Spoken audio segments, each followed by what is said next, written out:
Hello students. आज हम आपको बताने जा रहे हैं सॉल्यूशन नीट का, जो कल पेपर हुआ है नीट का 2020 का। तो फिजिक्स का सॉल्यूशन आज आपको हम गिवन कर रहे हैं। चलिए स्टार्ट करते हैं। हमारा पहला क्वेश्चन है, the phase difference between displacement and acceleration of a particle in a simple harmonic motion is. तो ये जो क्वेश्चन आया है ये हमारा आया है सिंपल हार्मोनिक मोशन से, यानी सरल आवर्त गति से। इस क्वेश्चन में पूछा गया है कि फेज डिफरेंस क्या होगा, यानी पथांतर क्या होगा डिस्प्लेसमेंट और एक्सेलरेशन के बीच, यानी विस्थापन और त्वरण के बीच फेज डिफरेंस कितना होता है। तो इसका आंसर क्या हो जाएगा, पाई रेडियन। हमारा नेक्स्ट क्वेश्चन है, a long solenoid of 50 centimeter length having 100 turns carries a current of 2.5 ampere. The magnetic field at the center of the solenoid is। तो इसका आंसर होगा 6.28 × 10⁻⁴ t। अब इसे इस क्वेश्चन में दिया गया है,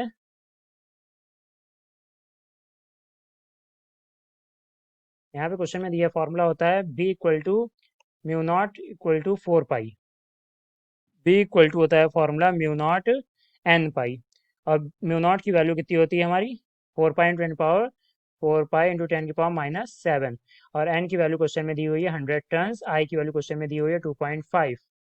अब क्वेश्चन में दिया हुआ लेंथ 50 सेंटीमीटर, तो 50 सेंटीमीटर जब मीटर में कन्वर्ट करेंगे तो हो जाएगा 1/2। अब इसको यहाँ जब मल्टीप्लाई करेंगे तो हो जाएगा 200। अब पाई की वैल्यू यहाँ रख देंगे, पाई की वैल्यू यहाँ रख दिया हमने 4.314। जब मल्टीप्लाई करेंगे तो 4 5 से कितना हो जाएगा 20। 20 को जब इससे मल्टीप्लाई करेंगे तो आंसर आ जाएगा हमारा 6.28 × 10⁻⁴ टेस्ला। नेक्स्ट क्वेश्चन है हमारा, the ratio of contribution made by the electric field and magnetic field components to the intensity of an electromagnetic wave. ये जो चैप्टर है हमारे इलेक्ट्रोमैग्नेटिक वेव से है। इसमें बताया पूछा गया है कि रेशियो क्या होगा इलेक्ट्रिक फील्ड और मैग्नेटिक फील्ड का। तो फॉर्मूला होता है E/B इक्वल टू सी। तो सी क्या है हमारा, स्पीड ऑफ लाइट, तो रेशियो आ जाएगा 1:1। नेक्स्ट क्वेश्चन है हमारा, find the torque about the origin when a force of 3J newton acts on a particle whose position vector is 2K metre. तो टॉर्क का फॉर्मूला होता है फोर्स इंटू डिस्प्लेसमेंट, तो इसका आंसर आ जाएगा 6I Newton metre. Next question है हमारा, the energy equivalent two of 0.5 gram of a substance is. तो इसका आंसर हो जाएगा 4.5 × 10⁻13 जूल। कैसे, सॉल्यूशन देख लीजिए। फॉर्मूला होता है इक्वल टू mc²। एम की वैल्यू क्वेश्चन में दिए 0.5 ग्राम, तो ग्राम को किलोग्राम में चेंज कर लेंगे तो हो जाएगा 0.5 10⁻³ और सी की वैल्यू होती है 3 × 10⁻8, उसका स्क्वायर कर देंगे तो आंसर आ जाएगा 9 × 10⁻16। और जब इसको मल्टीप्लाई किया 9 5 45 और 16 से पावर 3 माइनस करेंगे तो आंसर हमारा आ जाएगा 10⁻13 जूल। नेक्स्ट क्वेश्चन है हमारा, a screw gauge has least count of 0.01 millimeter and there are 50 divisions in its circular scale। कोई स्केल है हमारा, उसके 50 डिविजन्स है, तो उसका स्क्रू गेज है, उसका लीस्ट काउंट क्या होता है 0.01। तो पूछा गया पिच क्या होगी स्क्रू गेज की, तो आंसर हो जाएगा हमारा 0.05 mm। इधर सॉल्यूशन।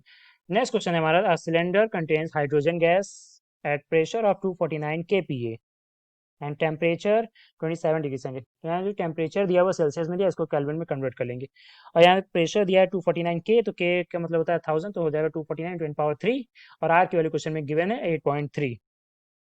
सॉल्यूशन देख लीजिए। फॉर्मूला होता है P M equal to rho R T, rho हमें निकालना है डेंसिटी, तो रो इक्वल टू हो जाए P M upon R T. P की वैल्यू क्वेश्चन में गिवन है 249 × 10⁻3 और मास दिया हुआ है 2 × 10⁻³ और रो दिया हुआ है, आर दिया हुआ है 8.3, टी दिया हुआ है 27, तो उसको कन्वर्ट करें 300 में आ गया। सॉल्व करेंगे तो आंसर आ जाएगा 0.2 kg/m³।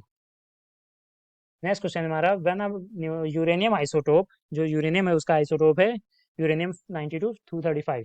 जब इस पर हम न्यूट्रॉन की बमबारी कराते हैं तो ये जनरेट करता है क्रिप्टॉन और 3 न्यूट्रॉन्स। और इसके साथ और क्या जनरेट होगा, तो इसके साथ जनरेट होगा Ba, 56 एटॉमिक नंबर होता है और 144 वो हो जाएगा क्या एटॉमिक परमाणु भार। नेक्स्ट क्वेश्चन है, a charge particle having drift velocity of 7.5 × 10⁻⁴ metre per second in an electric field of 10 × 10⁻10 volt per metre. इसके हमको मोबिलिटी फाइंड करना है, तो इसका फॉर्मूला सॉल्यूशन कर लेंगे तो हो जाएगा mobility equal to Vd/E। Vd हमारा गिवन है 7.5 × 10⁻⁴ और ये इलेक्ट्रिक फील्ड गिवन है 3 × 10⁻3। तो इसको सॉल्व करेंगे तो आंसर आ जाएगा 2.5 × 10⁻6। नेक्स्ट क्वेश्चन है हमारा taking into account of significant figures.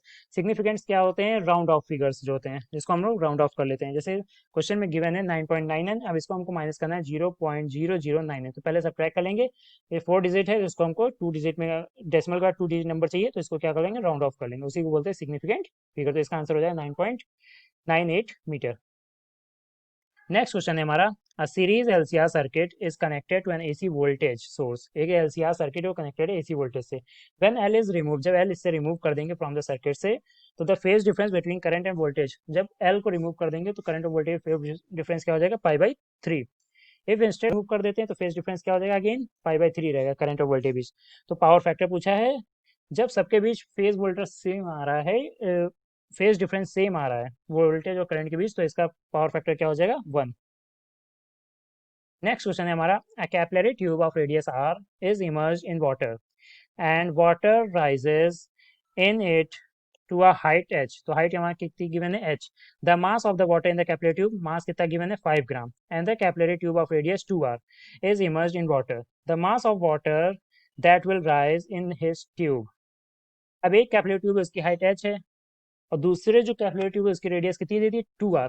तो जब रेडियस को डबल कर देंगे तो मास जो हमारा पूछा गया है वाटर कितना रेस करेगा? तो डबल हो जाएगा। कितना रेस करेगा? 10 gram. The mass of water that will rise in this tube, तो इस ट्यूब में कितना वाटर रेस करेगा? मास उसका क्या होगा? 10 ग्राम हो जाएगा।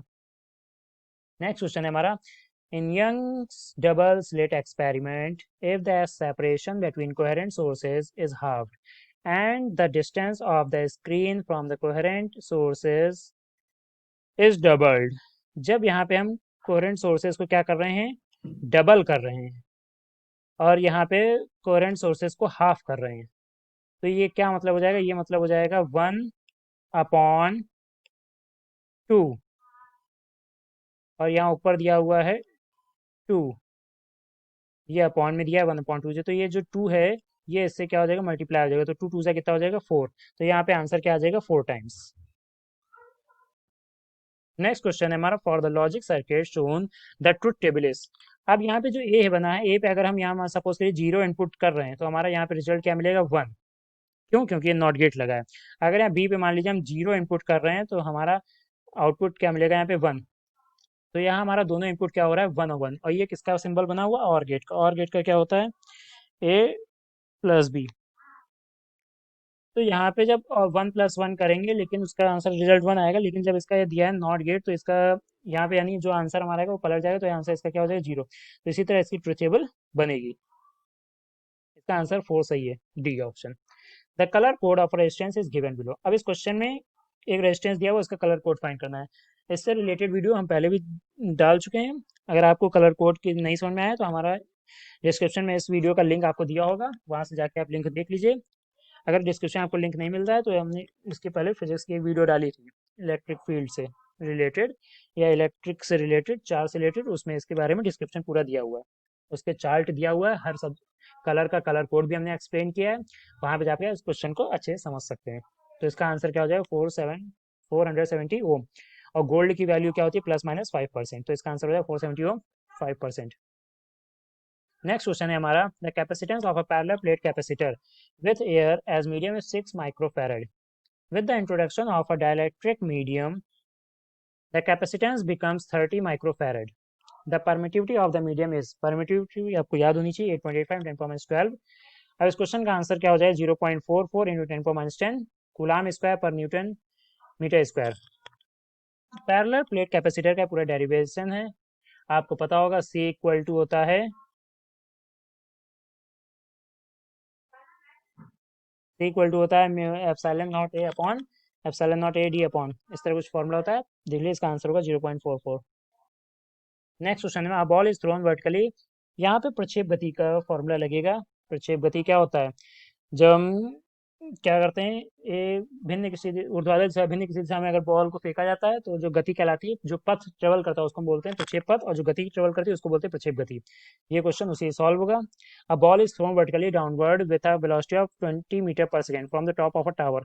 एक टावर से हम क्या कर रहे हैं? 20 मीटर पर सेकंड के वेग से एक बॉल को थ्रो कर रहे हैं। It hits the ground after some time. वो क्या कर रहा है? ग्राउंड को हिट कर रहा है आफ्टर सम टाइम। उसकी वेलोसिटी क्या हो जाएगी? 80 मीटर पर सेकंड। तो the height of the tower पूछा गया है। तो एच इक्वल टू आपने फॉर्मूला पढ़ा होगा, उससे निकाल सकते हैं गति के तृतीय समीकरण से, v square equal to u square minus 2 GH। तो आंसर आ जाएगा 300 मीटर। नेक्स्ट क्वेश्चन है हमारा, two particles of mass 5 kg and 10 kg 10 kg respectively are attached to the two ends of a rigid body of length 1 metre with negligible mass. जो हमारी to particle मास है 5 kg और 10 kg, उनको एक दूसरे से क्या किया गया, अटैच किया गया है टू एंड्स पर। जो लेंथ है उसकी लेंथ है रॉड की 1 मीटर, उसका मास जो है नेग्लिजिबल माना गया है। तो centre of mass of the system from the 5 kg particle is nearly at a distance of, तो इसका पूछा गया है पार्टिकल क्या होगा सेंटर से, तो क्या हो जाएगा 7 सेंटीमीटर हाइट क्या होगी उसकी। नेक्स्ट क्वेश्चन है the increase in the width of the depletion region in PN junction diode is due to reverse biased only. तो पीएन जंक्शन डायोड की बात हो रही है, ये सेमीकंडक्टर चैप्टर का है। पीएन जंक्शन डायोड में क्या होता है, जो बीच की लेयर होती है अक्षय परत, वो कब बढ़ती है, तो कब बढ़ती है रिवर्स बायस में। फॉरवर्ड बायस में क्या होती है, थोड़ी पास हो जाती है, और जो रिवर्स बायस में होती है, जो अक्षय परत की होती है मोटाई, वो बढ़ जाती है। तो आंसर क्या हो जाएगा, रिवर्स बायस ओनली।